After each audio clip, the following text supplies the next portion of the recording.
క్రీస్తు ప్రియమైన యూట్యూబ్ సంఘస్థులకు నేను కొత్తగా యూట్యూబ్ ఛానల్ ప్రారంభిస్తున్నాను. మరి నా పేరు కటారి జయమ్మ గారు. మరి దేవుని కృప వలన మీ హృదయాలలో, మీ కుటుంబాలలో వాక్యం విని హృదయపూర్వకంగా మీరు ప్రార్థించే వారే ఉండవాలని దేవుని పేరట మనం చేసుకుంటున్నాను. ప్రార్థించుకోండి. ప్రేమ గల మా ప్రియకరలోకి తండ్రి ప్రార్థిస్తున్నాను ప్రభా. నైనా ఈ దినంలో నా తండ్రి మీ బిడ్డలు ప్రభా వాక్యం వచ్చిండారా నా తండ్రి. ప్రతి కుటుంబంలోనూ ప్రతి నైనా గృహంలోనూ మీరు ఆశీర్వాదకరంగా ఉండే ప్రభా. వారి కుటుంబంలో ప్రభా ఏమైనా అనారోగ్యం, కష్టాలు, బాధలు, అప్పులు ఏదైతే ఉన్నాయో తీసివేసి నా తండ్రి మీ రక్షణ భాగ్యం ఉండైన బిడ్డలుగా ఆయన మీ కృప అనుగ్రహించమని యేసుక్రీస్తు నామం అడిగి వేడుకుంటున్నాము తండ్రి. కృష్ణుడు ప్రేమైన సంఘస్థులకు ఈరోజు దేవుని వాక్యంతో పంచుకోవడానికి మేమందరూ నేను పిలిచి ఉంటున్నాను. ఒక చరణం వాడి మీ దగ్గర నేను వాక్యాన్ని మొదలు పెట్టుకున్నాను ఉంటున్నాను. మంటికి ఆకాశమునకును మధ్యమున వ్రేలాడుచుండగా నంటగొట్టగా శిలువమ్రాని కప్పగించుట కొరకు నిన్ను గాంచెనా ఇది మది నెంచెనా నా కంటనే నిటువంటి ఆపద గుంటి ప్రాణములుండే నేయిక చూడరే క్రీస్తుని చూడరే నా సకులారా చూడరే క్రీస్తుని చూడరే. అందరికీ నా యొక్క వందనములు. మరి మత్తయి సువార్త బైబిల్ గ్రంథం తీసినట్లయితే మత్తయి సువార్త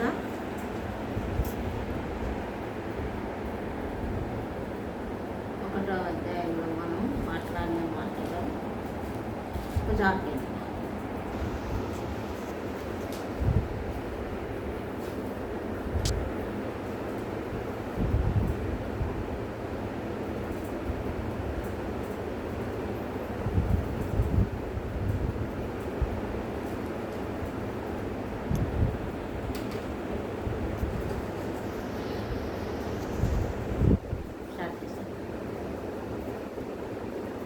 మత్తయి సువార్త 11వ అధ్యాయము 1వ వచనం నుంచి ప్రారంభం చేసుకోవాలి. యేసు తన 12 మంది శిష్యులకు ఆజ్ఞాపించుట సాధించిన తర్వాత వారి పట్టణములలో బోధించుటకును ప్రకటించుటకును అక్కడి నుండి వెళ్ళిపోయింది.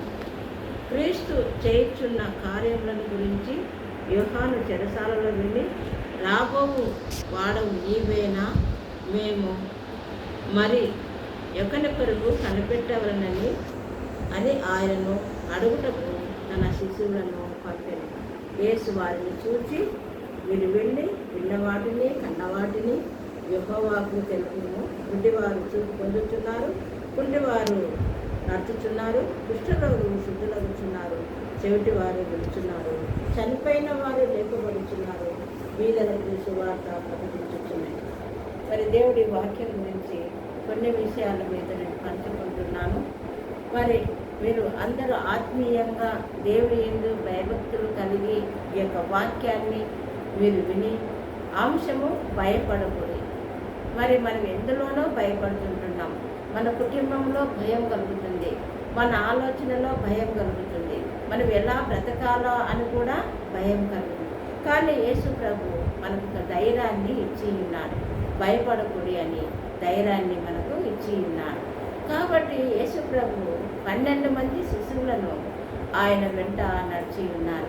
12 మందిని చాలా ప్రేమించి ఉన్నాడు, చాలా బలపరిచి ఉన్నాడు, ఎంతో ఆత్మీయంగా వాళ్ళకు ఒక పరిశుద్ధ వరాలు ఇచ్చి ఉంటున్నాడు.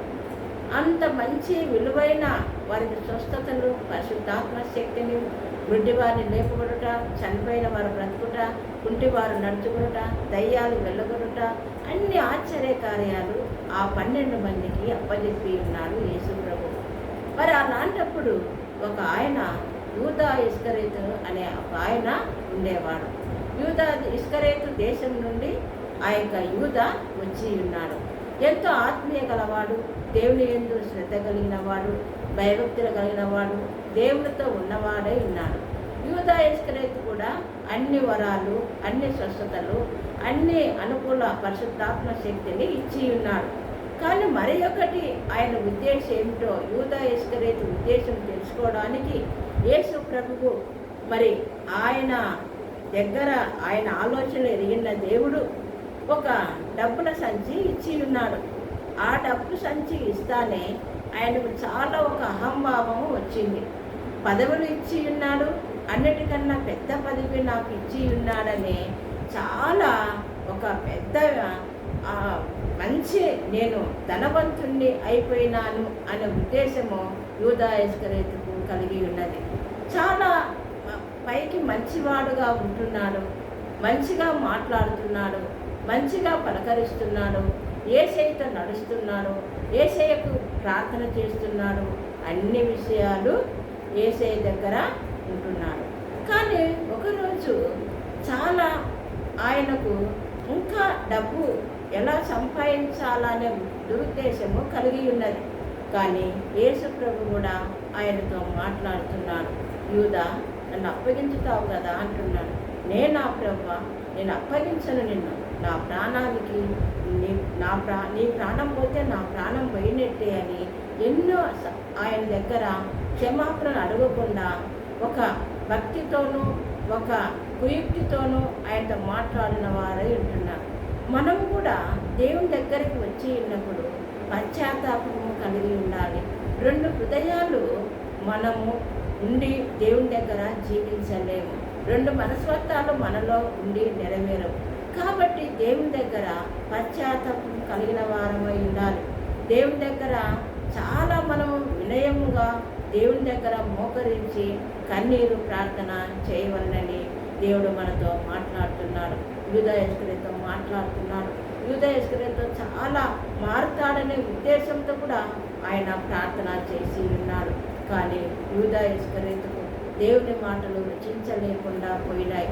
దేవుణ్ణి అప్పచెప్పాలనే ఉద్దేశంతో ఎలా అప్పచెప్పాలనో అనుకున్నప్పుడు ఒక సీయోను ఇంటిలో భోజనం చేస్తున్నప్పుడు యేసు ప్రభు ఒక స్త్రీ అత్తరుబుట్టి తీసుకొని వచ్చి ఉన్నది మరియ. ఆ అత్తరుబుట్టి ఆ యొక్క దేవుని పాదాలు కడుగుకుంటూ తల మీద పోసుకుంటూ ఆయనను ఏడ్చుకుంటూ పశ్చాత్తాపడుతూ ఆ మరియ ప్రార్థన చేస్తూ ఉన్నది. మరి అందుకు యూదా ఇస్కరియోతుకు చాలా అసూయ కలిగింది. ఈ యొక్క డబ్బు అమ్మి బీదలకు ఇవ్వచ్చు కదా, ఎందుకు వృధా ఖర్చు పెడుతున్నావు అనే ఒక ప్రశ్న ఆ యొక్క మరియను అడిగిన వారై ఉంటున్నారు.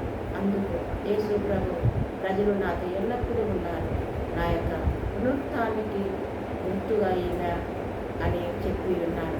అందుకు ఆ యొక్క మాటకు అంతమందిలో ఆ మాట అన్నాడని ఉద్దేశంతో యేసు ప్రభువును ఎలాగైనా పట్టేయాలనే ఉద్దేశంతో ఒక పన్నాగం పట్టి ఉన్నాడు. ఒక ఎలాగైనా మరి ధర్మశాస్త్రులు అందరూ ఆయనని ఎలాగైనా పట్టుకోవాలని ఆలోచన చేసే సమయంలో ఈ యొక్క యూదా ఇస్కరియోతు వాళ్ళ మధ్య వెళ్ళి ఉన్నాడు. మరి వెళ్ళి ఉన్నప్పుడు యేసు ప్రభువు శిష్యులు కదా, ఎందుకు మా దగ్గరికి వచ్చినావని యాజకులు, శాస్త్రులు, పరిచయులు అందరూ అడిగి ఉన్నప్పుడు, అయ్యా నేను ఒక మాట మీతో చెప్పాలని అనుకుంటున్నాను. ఏం మాట? యేసు ప్రభువును నేను పట్టిస్తాను అన్నాను. మరి ఆ ఉద్దేశము వాళ్ళకు ఎంతో సంతోషం కలిగింది, ఆనందం కలిగింది. ఎతికిపోయిన తీగ కాలికి తగిలినట్టుగా ఉన్నదనే ఆలోచనతో ఆ యొక్క అందరూ సంతోషపడిన వారై ఉంటున్నారు. మరి 30 వెండి నాణ్యాలకు యూదా ఇస్కరియోతు యేసు ప్రభువును వ్యాపారంగా పెట్టి ఉన్నాడు. యేసు ప్రభువును అమ్ముతానని అక్కడ వాగ్దానం తీసుకొని ఉన్నాడు. మరి యేసు ప్రభు ఆ మాట తీసుకొని వచ్చి మరి యేసయ్య దగ్గరికి వచ్చి ఉన్నాడు. మరి యేసయ్య పాదాలు కడిగేటప్పుడు కూడా యూదా ఇస్కరియోతును అప్పగించుతావు కదా అన్నప్పుడు లేదు అన్నప్పుడు, మరి నీ చిత్తమైతే యేసు ప్రభు ఒక ప్రార్థన చేసి ఉన్నాడు, అందరి కొరకు ప్రార్థన చేసి ఉన్నాడు. మరి పేతురుతో కూడా అంటున్నాడు, పేతురు నువ్వు కోడి కూయక మునిపే ముమ్మారు అబద్ధం ఆడతావని పేతురుతో మాట్లాడినాడు యేసయ్య. నా కొడుకు ఒక గడి అయినా మేలుకొని ప్రార్థన చేయలేరా, నా యొక్క సమయం దగ్గరగా ఉన్నది అని అన్నప్పుడు కూడా వారికి ఆ యొక్క సమయము అనుకూలించలేక నిద్రమత్తుల వారై ఉన్నారు. మరి పేతురుతో కూడా నువ్వు అబద్ధం ఆడుతావన్నప్పుడు కూడా నేను అబద్ధం ఆడనని పేతురు మొక్కి ఉన్నాడు. 3 సార్లు ఆ యొక్క పేతురు అబద్ధం ఆడి ఉన్నాడు. అప్పుడు పేతురుకు మరి ఎందుకు అబద్ధం అన్నాడో, సాతాను పేతురు హృదయంలో ప్రవేశించిందో లేదో తెలియదు, కానీ ఇక్కడ పేతురు పశ్చాత్తాపం పొందిన వాడై ఉంటున్నాడు. మరి ఇక్కడ యూదా ఇస్కరియోతు 30 వెండి నాణ్యాలకు అమ్ముడుపోయిన యేసు ప్రభువును అమ్ముకున్న పేతురు ఏమి సాధించినాడు? ఈ లోకంలో ఏమి సంపాదించుకున్నాడు? ఆత్మీయత కోల్పోయినాడు, పరిశుద్ధాత్మ కోల్పోయినాడు. ఆయన అందరి చేత చీదరించుకున్న వాడై ఉన్నాడు యూదా ఇస్కరియోతు. యూదా ఇస్కరియోతు అంటే చాలా మంచివాడు అని, మంచి మర్యాద ఉన్నవాడని ఒకప్పుడు ఆ ఊరి వారు అన్నప్పుడు, ఇప్పుడు యూదా ఇస్కరియోతు 30 నాణ్యాలకు అమ్ముకున్న యేసును చూసి చాలామంది సనుగొని ఉంటున్నారు. మరి ఆ విధంగా యూదా ఇస్కరియోతుకు ఆయనను పట్టుకొని దొంగలు వచ్చినప్పుడు ముద్దు పెట్టుకున్న వాడై ఉంటున్నాడు. మరి ఆ ముద్దులో మరి మంచి ముద్దు ఉందో, ప్రేమగల ముద్దు ఉందో, చెడు ముద్దు ఉందో తెలియదు, కానీ ఆయన చెడు ఉద్దేశంతోనే కౌలిగించుకొని ముద్దు పెట్టుకున్న వాడై ఉంటున్నాడు. మనం కూడా మంచి హృదయం కలిగిన వారమై ఉంటే ప్రేమగా మాట్లాడి వాళ్ళని పలకరించి వాళ్ళని ఆత్మీయ జీవితంలోనికి నడిపించిన వారమై ఉంటున్నాం. ప్రేమ లేనివాడు నా వాడు కాదు అనను యేసు ప్రభు అంటున్నాడు. కాబట్టి యేసయ్య దగ్గర మనము క్షమాపణ అడిగిన వారమై ఉండాలి. ప్రభువా నన్ను క్షమించు అని. మరి యూదా ఇస్కరియోతు క్షమించమని యేసయ్యను అడగలేదు. మరి యేసయ్య నేను పాపిని అని అడగలేదు. 30 నాణ్యాలకు అమ్ముకున్న ఆ 30 నాణ్యాలు ఆ యొక్క డబ్బును చూసి మురిచిపోతున్నాడేమో. మరి యేసు ప్రభు మరి అందరి దగ్గరికి 6 స్థలాల దగ్గరికి వెళ్ళేటప్పుడు ఎంతో ఆయనకు బాధ కలిగింది. ఈ నీతిమంతుడిని నేను సిలువ వేసింది, ఈ నీతిమంతునుగా సిలువ శిక్ష వేయడానికి సిద్ధంగా ఉన్నారు. అనేక మంది సిలువ వేయమని బిగ్గరగా కేకలు వేసి ఉంటున్నారు. అయ్యో నేను తప్పు చేశానే అని అనుకుంటున్న వాడై పశ్చాత్తాపం పొందక ఆ 30 నాణ్యాలు మరి యాజకులు ఎవరి దగ్గర తీసుకున్నారో వారి దగ్గరికి వెళ్ళి, అయ్యా ఈ 30 నాణ్యాలు వద్దయ్యా, నా ప్రభును వదిలిపెట్టండి అని వారితో మాట్లాడిన వాడై ఉంటున్నాడు. మరి డబ్బు తీసుకొని అమ్ముకున్న యూదా వారి మనసు కరగలేదు. ఆ 30 నాణ్యాలు ఆ యొక్క ఆలయంలో వెళ్ళి పోయి ఉన్నాడు. మరి ఆ 30 నాణ్యాలు వాళ్ళు ఎవరు కూడా ముట్టలేదు. ఎందుకు? ఇది రక్తంతో కొన్న పైసలు కాబట్టి కుమ్మరవానికి ఇచ్చి రక్త పొలము కొని ఉన్నాడు. మరి ఆ రక్త పొలంలోనే యూదా ఇస్కరియోతు ఒక చెట్టుకు పశ్చాత్తాపడి ఆయన దగ్గరకు వెళ్ళలేక, ప్రార్థన చేయలేక, ఈ యొక్క నీతిమంతుణ్ణి నేను సిలువ వేసింది, ఈ నీతిమంతుణ్ణి నేను వాళ్ళకు అప్పచెప్పింది అని బాధతో, కన్నీరుతో, దుఃఖంతో, వేదనతో ఆయన ప్రార్థన చేసుకుంటూ మరి ఆయన దగ్గర వెళ్ళలేక ఆయన వాక్యాన్ని ప్రకటించిన యూదా మరి చెట్టుకు ఊరేసుకొని చనిపోయి ఉన్నాడు. మరి పేతురైతే 3 సార్లు అబద్ధమాడిన పేతురు పశ్చాత్తాపం కలిగిన వాడై ఉన్నాడు. అయ్యో నా ప్రభువును నేను ఎందుకు పనికిరాని చేపలు పట్టుకున్న జాలర్ని, నేను చేపలు పట్టుకున్న వాడినే నన్ను పిలిచినాడే యేసయ్య. నాకు ఎంతో నేర్పుగా నాకు ఎంతో సహాయం చేసినాడే. ఆయన నీళ్ళ మీద నడిచి ఉన్నప్పుడు నేను ఆయనతో పాటే నడిచినానే. ఆయనతో పాటు నడుస్తున్నప్పుడు నాకు ఏ భయము కలగలేదు. నేను పక్కకు చూసి ఉన్నప్పుడు మునిగిపోయి ఉన్నాను. నా విశ్వాసము అక్కడ కోల్పోయి ఉన్నది. లోకం వైపు చూసినందుకు భయపడకుము అని నన్ను లేవనెత్తి ఉన్నాడు యేసయ్య. మరి అలాంటి ఆయన దగ్గర నేను అబద్ధం ఆడినాన్ని పశ్చాత్తాపం కలిగి ఎంతో వేదనతో రొమ్ము కొట్టుకొనుచు ప్రార్థన చేసిన వాడై ఉంటున్నాడు పేతురు. అందుకే పేతురు ఒక బండగా మారి ఉంటున్నాడు.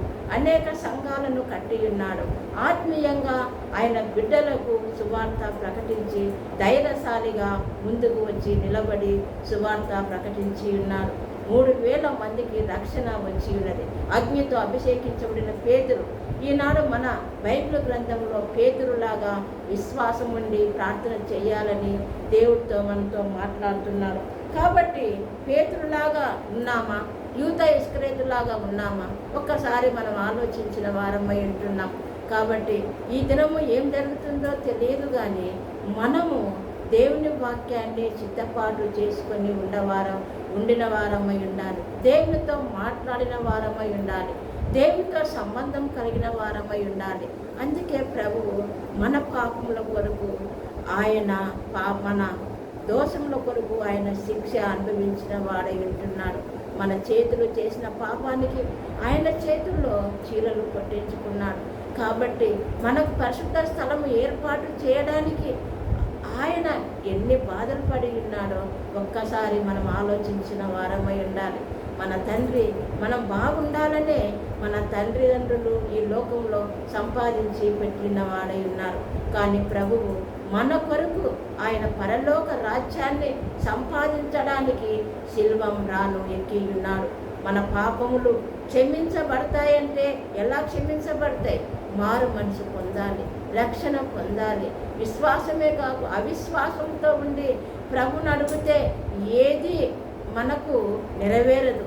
విశ్వాసం అనే తలుపు మనం తీయాలి. విశ్వాసం అనే హృదయం మనకు ఉండాలి. విశ్వాసం అనే మారు మనసు మనకు ఉండాలి. ప్రభువా నేను పాపం చేసి ఉన్నానయ్యా, నన్ను క్షమించుము అని దేవునితో సంబంధం కలిగి ఉండాలి. కాబట్టి దేవుడు మనతో మాట్లాడిన ప్రతి మాట లేఖనముల ప్రకారము నెరవేరుతుంది.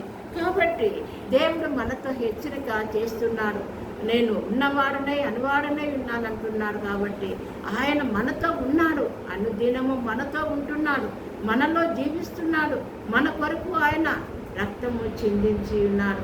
కాబట్టి యూదా ఇస్కరియోతులాగా వంగి వంగి నమస్కారాలు చేసి, వంగి వంగి ప్రార్థనలు చేసి, వంగి వంగి మనము దేవునితో సమానం అనుకుంటూ ప్రజల మధ్య మనం మంచివారంగా నటిస్తే నరకానికి వెళ్ళిన వారమై ఉంటున్నాం. పేతురులాగా అబద్ధం ఆడినా మారు మనసు తెలుసుకొని రక్షణలోకి దిగిన పేతురులాగా మనం జీవించిన వారై ఉంటున్నాం. కాబట్టి ప్రియమైన ఎవరైతే వాక్యం వింటున్నారో వారి కుటుంబాలకు ఆశీర్వాదాలు కలగాలని దేవుని పేరట మనవి చేసుకుంటున్నాను.